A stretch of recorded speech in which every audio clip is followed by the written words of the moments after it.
Praise the Lord. Good morning.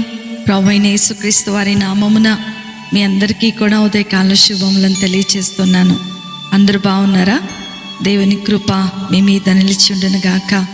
నా ప్రియమైన దేవుని బిడ్డలారా, యేసుతో అనుదిన ఆత్మీయ ప్రయాణం నాతో పాటు కొనసాగిస్తున్నటువంటి నా ఆత్మీయమైన సహోదరి సహోదరులందరికీ కూడా ప్రభు పేరట శుభములను తెలియచేస్తూ ఉన్నాను.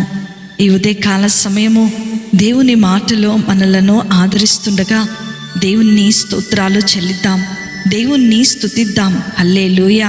నేటి దినవాక్యము హెబ్రీలకు రాసినటువంటి పత్రిక 11వ అధ్యాయము 6వ వచనము. విశ్వాసము లేకుండా దేవునికి ఇష్టుడై ఉండుట అసాధ్యము.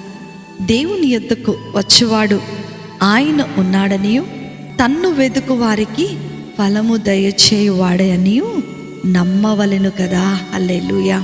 నా ప్రియమైన దేవుని బిడ్డలారా, దేవుని యందు విశ్వాసం ఉంచి ఆయన యొద్దకు వచ్చి వారందరికీ కూడా ఆయన అద్భుతమైనటువంటి ఫలాన్ని దయచేస్తాడు అని దేవుడు ఈ ఉదయకాల సమయంలో నీతో నాతో మాట్లాడుతూ ఉన్నాడు. విశ్వాసం అనే పదానికి బైబిల్ గ్రంథంలో చాలా ప్రాధాన్యత ఇవ్వబడింది. విశ్వాసము ఒక డాలుతో పోల్చబడింది. అంటే విశ్వాసం అంటే పోరాటము అని అర్థం. ఈ పోరాటము ఈ లోకములో జీవించేటప్పుడు శరీరాశ, నేత్రాశ, జీవపు డంబము అనే వాటితో పోరాడాల్సి ఉంటుంది. అందుకనే ప్రకటన గ్రంథము 3వ అధ్యాయము 21వ వచనంలో మనం చదువుకుంటే, జయించు వానిని నాతో కూడా నా సింహాసనమందు కూర్చుండనిచ్చెదను అని రాయబడినటువంటి ప్రకారము మనము జయించాల్సింది ఈ లోకమును. ఈ లోకాన్ని జయించాల్సినటువంటి ఆయుధము విశ్వాసమే. అందుకనే హెబ్రీలకు రాసినటువంటి పత్రిక 11వ అధ్యాయంలో అనేక మంది విశ్వాస వీరుల గురించి రాయబడింది. వారంతా కూడా దేవుని యందలి భయభక్తులతో విశ్వాసము కలిగి జీవించినందువల్ల విశ్వాస వీరుల జాబితాలో చేర్చబడ్డారు.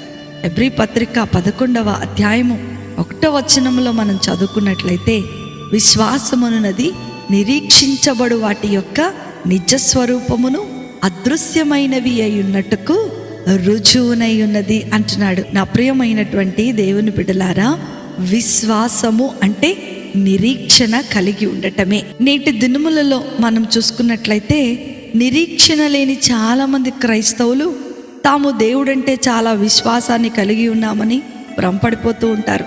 చర్చికి వెళ్ళటం, ప్రార్థన చేసుకోవటం, బైబిల్ చదవటం ఇవన్నీ తమ విశ్వాసానికి గుర్తులుగా భావిస్తూ ఉంటారు. అన్ని సక్రమంగా జరిగినంత కాలము అందరూ దేవుని పట్ల విశ్వాసాన్ని చూపిస్తూనే ఉంటారు. కానీ కష్టాలు, బాధలు, వేదనలలో దేవుని అస్సలు విశ్వసించరు. మేము దేవుణ్ణి ఇంతగా ఆరాధిస్తున్నాం కదా, మాకెందుకు ఇన్ని కష్టాలు, బాధలు అని నిష్ఠూరంగా మాట్లాడుతూ ఉంటారు. వారి విశ్వాసముతో సంబంధము లేకుండా దేవుడు వారికి దీవెనలు కురిపించాలని, వాళ్ళ గొంతెమ్మ కోరికలన్నీ కూడా తీర్చాలని ఎదురు చూస్తూ ఉంటారు. దేవుడు తగిన సమయమందు దయచేస్తాడన్న నిరీక్షణ లేకుండా వాళ్ళు అనుకున్నవి జరగకపోయినా, వాళ్ళకి కీడు జరిగిన దేవుణ్ణి వదిలేస్తుంటారు. అందుకని యేసు ప్రభువారు మత్తయి సువార్త 17వ అధ్యాయం 21వ వచనంలో, ఆవగింజంత విశ్వాసము నీకు ఉంటే ఈ కొండ వెళ్ళి అక్కడ పడిపోతుంది అని అంటూ ఉంటారు. అంటే ఈ విశ్వాసం యొక్క పరిమాణం గురించి యేసు ప్రభువారు ఇందులో రాస్తూ ఉన్నారు.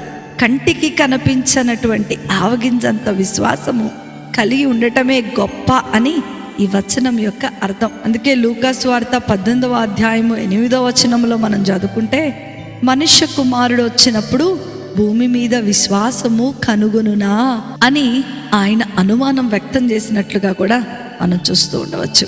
నా ప్రియమైన దేవుని బిడ్డలారా, విశ్వసించటం అనే ప్రక్రియ ఎంత కష్టంతో కూడుకున్నదో అర్థమవుతూ ఉంది. మన విశ్వాసాన్ని పరీక్షించుకోవాలంటే బైబిల్ ఖచ్చితంగా మనం చదవాలి. బైబిల్ పరిజ్ఞానం లేకపోతే మనం విశ్వాసములో బలపడలేము. దేవుని యందల భయభక్తులతో జీవిస్తూ మన విశ్వాసాన్ని పెంపొందించుకోవాలి.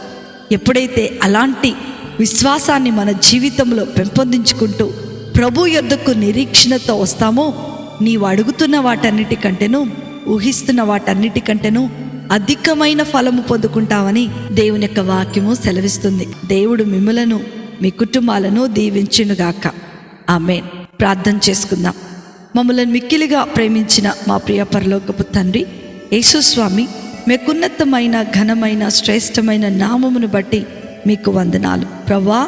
ఈ లోకములో మేము జీవించినంత కాలము మా కష్టాలలో బాధలలో మీకు దూరము కాకుండా మిమ్ములను మా హృదయపూర్వకంగా నమ్మి మీ పట్ల విశ్వాసము కలిగి ఉండేలా మాకు సహాయమును దయచేయండి. విన్న వాక్యము ద్వారా మేమందరము కూడా గొప్ప నిరీక్షణ కలిగి మీ యందు నిలిచి ఉండే వారముగా మీరు మాకు సహాయమును అనుగ్రహించమని నజరేయుడైన యేసుక్రీస్తును శక్తి కలిగిన నామములో అతి వినయముతో అడిగి వేడుకొనుచున్నాను తండ్రి. ఆమేన్, ఆమేన్, ఆమేన్. ప్రభు మిమ్మలను మీ కుటుంబాలను దీవించునుగాక. ప్రేమతో మీ సహోదరి శిల్ప జోసెఫ్.